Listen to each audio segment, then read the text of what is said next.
Hey, welcome back to the channel. All right, it's time for the Battlegrounds general tier list update for May. As you know, we've been doing this between every single season. This is going to be before season 18, I believe. Now, this one's going to be a relatively large update. Nothing like crazy. All of a sudden, this champion didn't go from worthless to amazing, but there are a lot of movements, and it's going to be for a variety of reasons.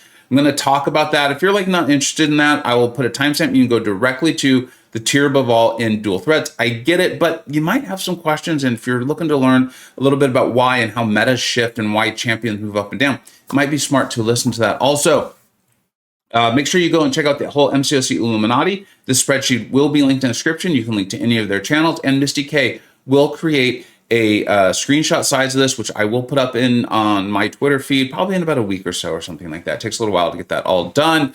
I think that is all the housekeeping things. Now, what I want to point out is a couple of things. We completely redid the scoring system, and I've even put the scores on this sheet, which is new. And we've done that in preparation for the large updates we do every June and December for the top 15 of each class. We really go through and kind of almost reevaluate every single champion. And then it allows us to kind of see some things and some shifts. And something that we've all known was happening in Battlegrounds, but I think it really shone through here was what all those new defenders that came out towards the end of last year and this year have done is they've moved us from a general meta where Mystic champions were absolutely dominant, right? There was Mystic Dispersion, these big, large Mystic health pools, or maybe the ability to do significant damage quickly to you in combination with Mystic Dispersion. And as a result, we had all these science champions. And we were also fed a ton of science champions who could nuke the heck out of stuff or just were amazing. But then we got defenders and cosmic in mutant in skill along the way, and we now needed answers for them. And a lot of our science champions maybe couldn't answer them, and they also were stronger defenders. So we were removing some of our mystic champions from the deck, which meant less reason to have all those science champions. And then now here we are, right? We even got Photon, who kind of kickstarted some of this in a lot of ways. And in my opinion, it's a much more healthy class relationship meta. I really like it. I do and am enjoying that part of it. Don't twist my words on that one, but you're going to see this really reflected. Again, it's not going to be anything like, wow, all of a sudden, I don't know. I'm not even going to name a champion because I know it'll upset someone because that's their favorite special champion, but you're not going to see anything like that. And then also for the scoring list, just so you know, the way you get a 10 or a 9 is it's almost a near auto draft. An 8 is they're just not as strong for a variety of reasons, or maybe they're new, and you're going to see that with a few champions. We don't want to come out too strong, say they're a 9 or 10, and then find out well, they're really a 7 or 8. Maybe they're falling off, or they just don't have as much breadth as what they can do, or maybe there's more attackers that will go against them. Also, each champion is rated in their highest tier, right? So you're not going to see Sasquatch as a defender, even though he's a great defender, because he can kind of be a tier above all champion. Basically slots are important. So you do want your dual threats, you do want your attackers, and you do want your defenders. And then last but not least, your 6s. And I know it's going to be hard for some people because you're going to see them and you're going to be like, no, I do this, and this with them. And yet, yes, that's almost exactly the point. A skilled player is going to be able to put them into their deck and do great things with them. And they're also worthy of having ranked up because a meta or a node set, or maybe just the way your deck is constructed, is going to elevate them significantly. So they are worth putting on this. But when we're giving general rank up advice, so you can build a deck and you can attack the meta before you even know what it is, and you're just ready. You don't have to do 10 rank ups, maybe just do 1 or 2 or something like that, and you can attack the meta and have a really good time. All right, there's a little more housekeeping than we normally do on these tier lists, but let's go ahead and jump into it. We're going to start off with the tier above all, dual threat. I do think defenders and attackers are incredibly important, but in my opinion, dual threats are where I like to start drafts.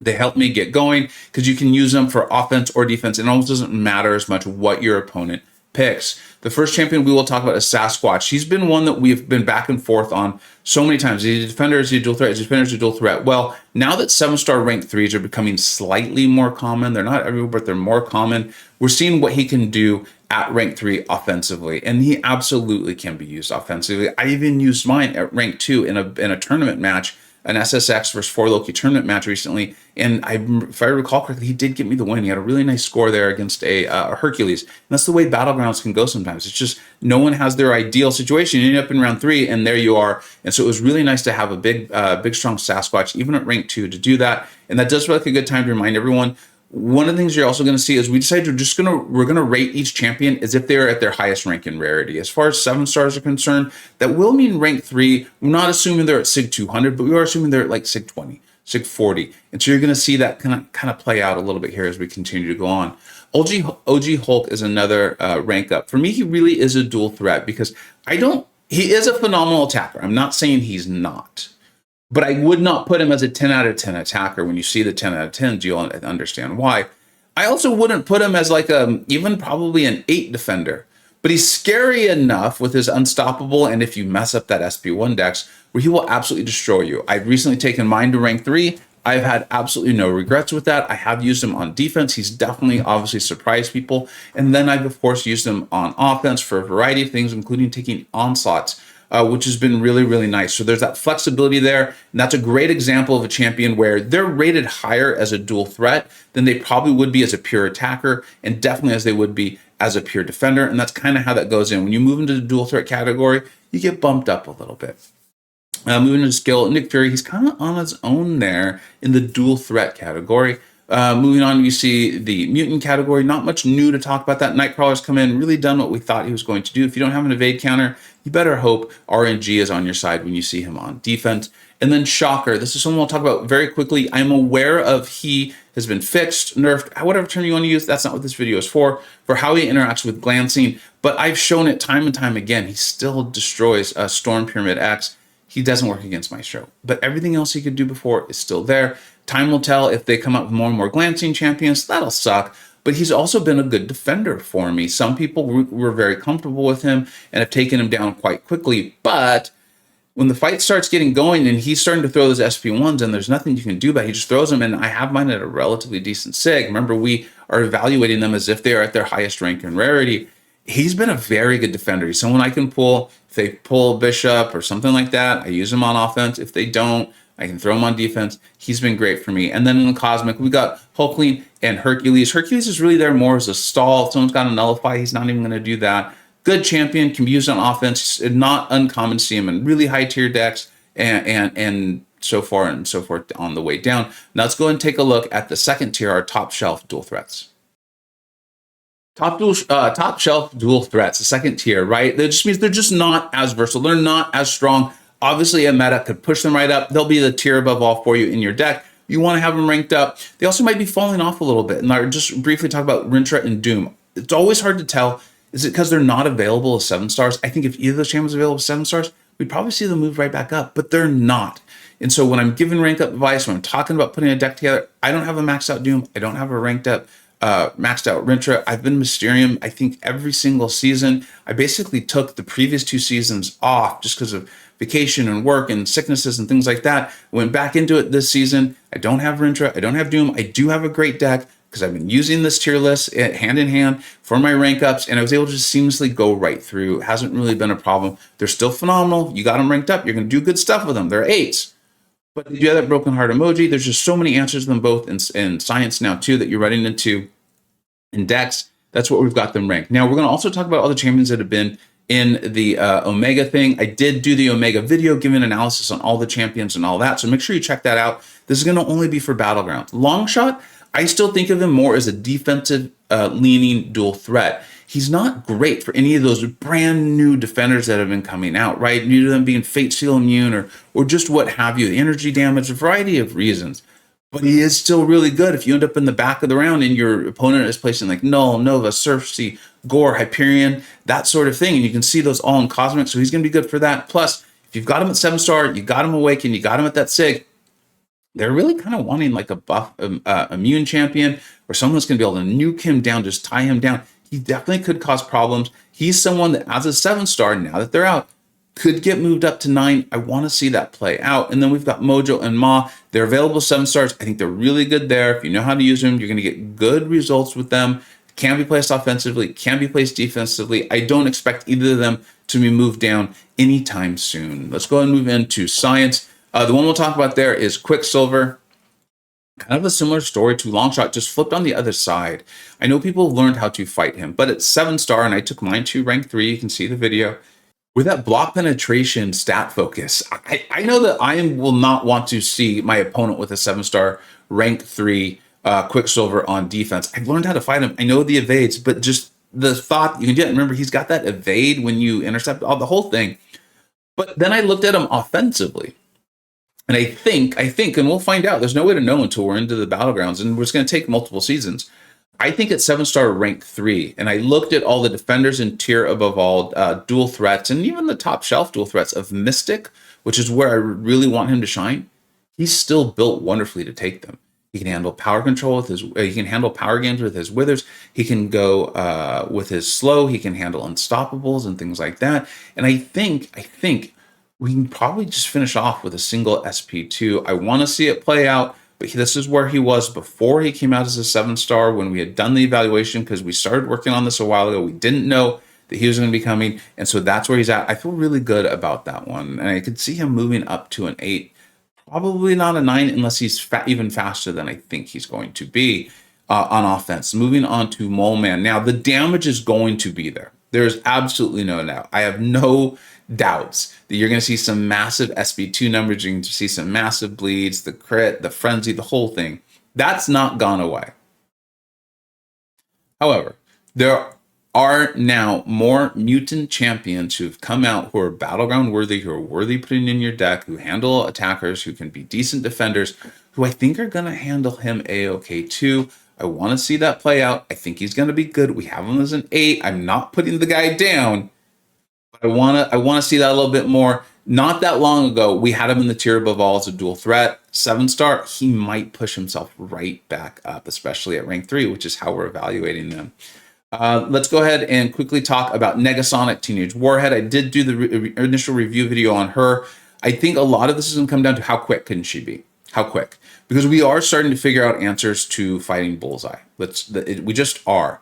The fact that you can draft her, though, and then know that if your opponent pulls any of the current big skill defenders, you've got at least a good option, immediately puts her as an 8 as attacker. If she's quick enough, she could go up to 9, she could go up to 10. I have her in dual threats right now because she does have those non-contact attacks, and I think that's going to trip people up. I know it tripped me up, and I have a feeling it's going to continue to trip me up for a while. She even does have that like 15% evade. There's a couple like if and clauses in there on that, so you're going to need to learn how to fight her. I think at least for a little while, she's going to be a dual threat. Time will tell if her defensive prowess and power it goes away, and we've all learned how to fight her, and people have answers in their decks. But for right now, I think that's where she's going to be. And I could definitely easily see a future where she is moved up as an offensive champion and goes up to a 9 or 10 because of how much she just handles of the threats that skill presents for us. It'll just be how fast can she do it, because there are some real nukes in the mutant class as time goes on. Moving on, we're going to talk about Havoc very quickly. He's a phenomenal onslaught counter. If you don't know how to evade onslaught's SP1s, or if you just want to get onslaught down quickly, there's really no one better for that than I can tell. I've done the video on it. Check out my Havoc video if you want to see it, if you're curious. He also has those non-contact mediums, and that's a threat that was starting to be thrown at us more and more and more, especially as people taking Battlegrounds more seriously were willing to rank up their Electro. So it was not only in the skill class itself, but then Electro. Havoc can handle that for you. I've shown that in the video as well too, or talked about it at least. So I really do like him for that. His defensive power has gone down as people learned to fight him, as tech changes come out. And then, I'm looking at you, Hulkling. You've really destroyed a lot of defenders like that. But Havoc, I think, is still very much holding strong as an 8 out of 8 top shelf dual threat. Toad is an example of a champion that one is not out of a 7-star, and also their class has gotten stronger around them. Toad came out in the time where everyone's like, mutant's dead, mutant's dead. They were so strong for so long, but they have fallen. And they had, in the way the game had developed, right? Nimrod came out and just kind of destroyed the mutant class. No one knew was coming out. There might be one example or two, but I can't think of anyone off the top of my head that was coming out that was really like evolving that class wheel on the mutant side. Well, that's happening now. And it's been happening in the last few months. You got Dust there, Negasonic, right? Sinister buff. And as a result, you're making your choice for your deck. You're making your choice for your rank ups. And we've got Nightcrawler right there as well. And I know me, I would much rather have Nightcrawler, Dust, Negasonic, and Mr. Sinister. Without a doubt, I would rather have any of those champions than Toad. They're not handling exactly the same thing as him. They're not the same champion, but they handle enough. If you think of it like as a Venn diagram, where I would feel much more happy, much more confident as having them in there as a dual threat champion than I would have Toad. He's still good. He's still worthy. If you like him, you're going to get some good results with him. I need to point that out. He is falling down. He's someone that I was even trying to figure out, do we move him down to a 6, but then does he become an attacker defender? I'm not sure. Let me know your thoughts on that. Moving on to the tech class, we're going to talk about Omega Sentinel, and she's going to be the one we're going to refer to. This is very similar to what you've heard me say about all the other champions in that Omega Crystal. We were on our way to demoting them, but now they're available as a 7-star. And then we so had to evaluate, are they really falling out of the meta, or are they just not available as 7 stars? I don't want to spoil any videos. I'm not sure what's public or not yet, especially when you see this video, but I'm seeing some rank 3 Omega Sentinel, and she is just as good as I remember her being. I used to love Omega Sentinel. Her base attack is so incredibly strong. There's a lot of thought and energy that's put on her debuffs and how much damage they do. And they can actually do a lot of damage. And remember, she switches over to Plasma when she goes against mutants, which I really enjoy. I really like. She also has that heal block. And as pointed out to me on my Discord server literally today, and I believe it was Jaeger, and I'm sorry if it wasn't. Maybe it was Stat. It was Dot. She's a champion that's been really helped out by strikers. It's just when I was playing her a lot was before strikers, and then things moved on. Being able to find openings for her heavy to pause her debuffs and things like that is going to be absolutely huge for her.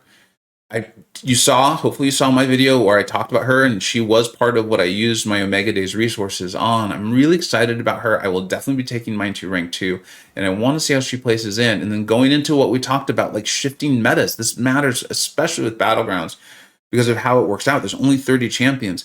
Mr. Sinister's buff, it's going to be a problem. You're going to want to have answers on hand. Now, Shocker is an answer, of course.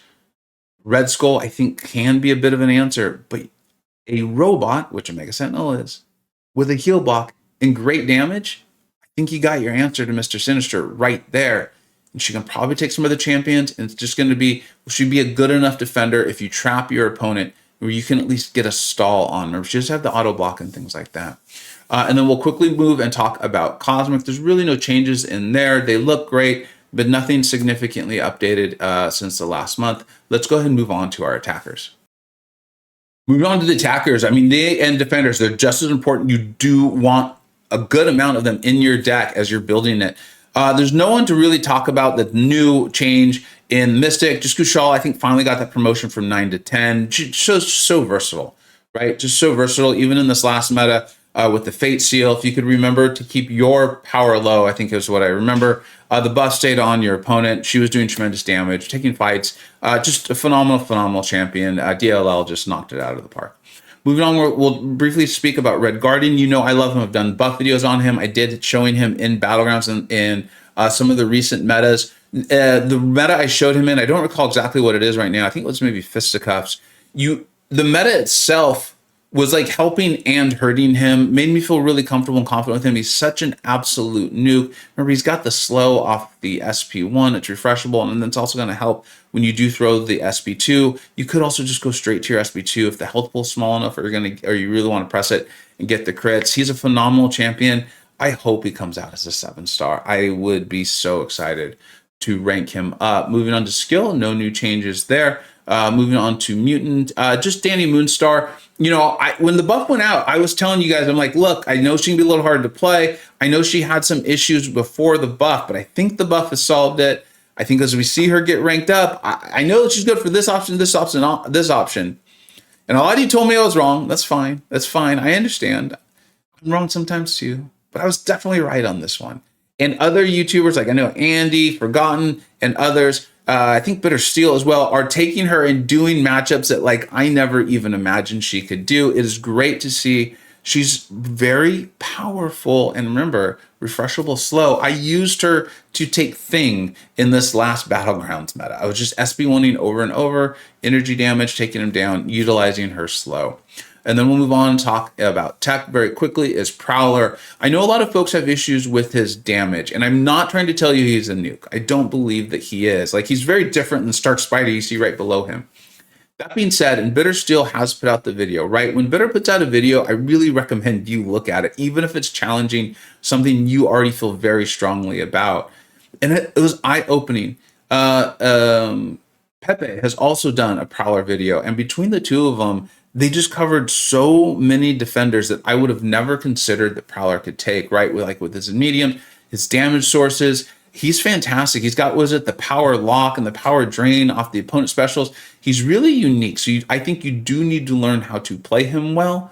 But I'm very much looking forward to playing him well, to get him to rank 5 Ascended. I don't have the 7-star because he can go so far outside of his class wheel that drafting someone as versatile as him that can go as fast as he can go is very helpful to my deck, at least, in Pepe and Bittersteel. So what more do you need there too, right? Let's move on to Cosmic.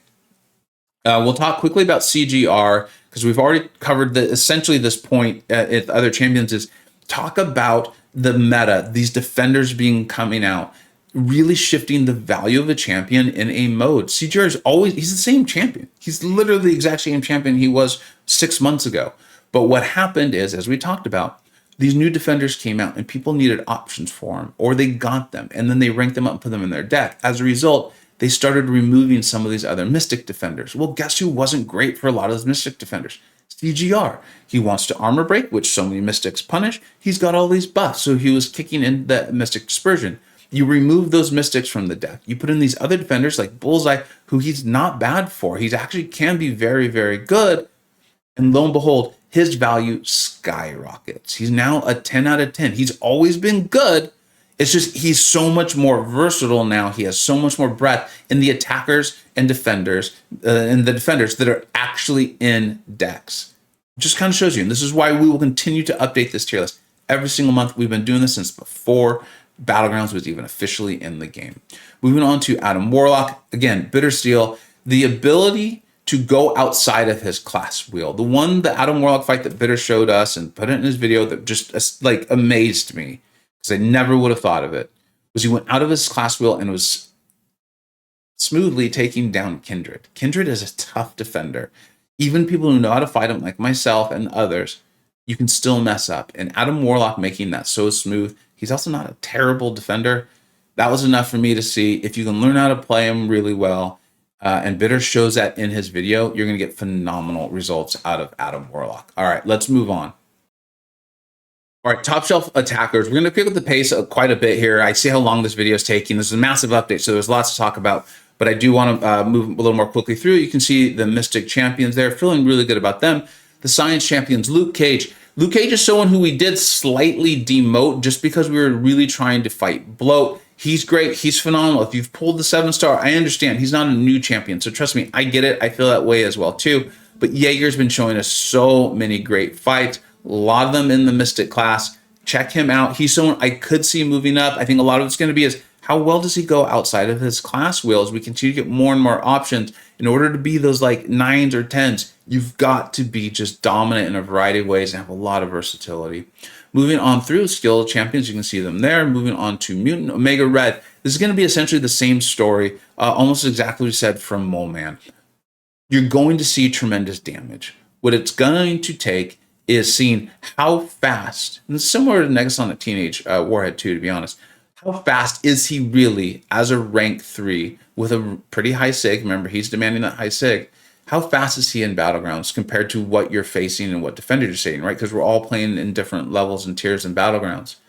If he has a ton of versatility and he's handling the skill threats and champions and other defenders for you, he could definitely move up. That's why he's a perfect 8 right now. I could see him moving up to 9. I also, just full transparency, as the mutant class around him gets stronger, similar to what we talked about Toad, I personally could see him moving down. If you're like, you know what, I've got all these other options who can handle damage back mechanics, placing him, like, it's just tough. It's about who you're wanting to rank up and who you can play well.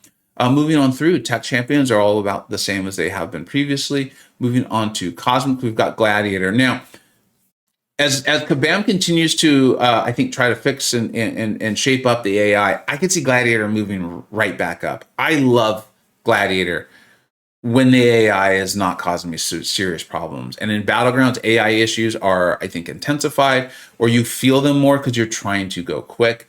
And so as a result, I just personally, for my own personal play, I need to move him down to a 7. If I get more comfortable with him and I feel like I can manipulate the AI a little better, or if maybe the AI itself gets better in a way or more predictable, then I think he's going to shoot right back up, especially as a 7-star. I think it's OYC has been having great results from him, and I think Simula has as well. Really love the champion, but when I'm putting down and I'm trying to make rank up decisions based on my deck and advice from that, I think it's really important we put that out there. And then if you look at that and you see, no, I know how to use him, I can do better with him, rank him up, have a good time. 7 is a fantastic rank.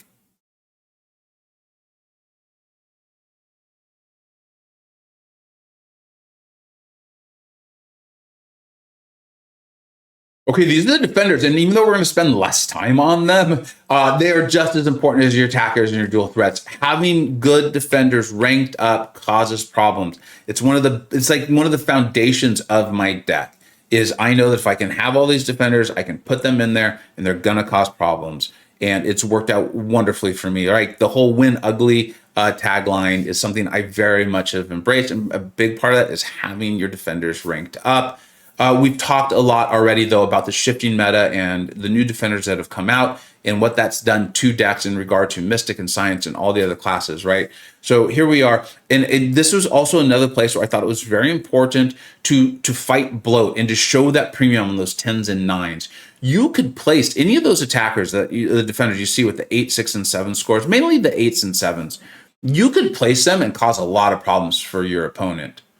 But it's how much work did you need to do? How smart did you need to do? How much RNG needed to go your way in the draft? Were they someone that you just pulled in at the end, right? You got your like Sauron, or you got your Jessica Jones in the very last one because your opponent had no one with cleanse or no slow options or something like that, versus did they come out and they were immediate drafts, right? You see Kindred, you see Bullseye, you see Killmonger, Korg, Tuma, Iron Man, Infinity War, Serpent, and Maestro right away, and you're already getting very, very tempted to draft them, especially someone like Bullseye, your 10s out of your 10s, your Bullseye and your Serpent, that's why they're the only ones with 10s, is because, even if my opponent has a counter, they still need to know how to take this fight, right? And so I think with defenders, it's almost even more important because they do have answers. It's even more important for you to really know how to use them in your draft. Obviously not how to play them, but how to use them into your draft and how to try to trap your opponent. We'll continue to monitor all the dual threats, all the attackers, all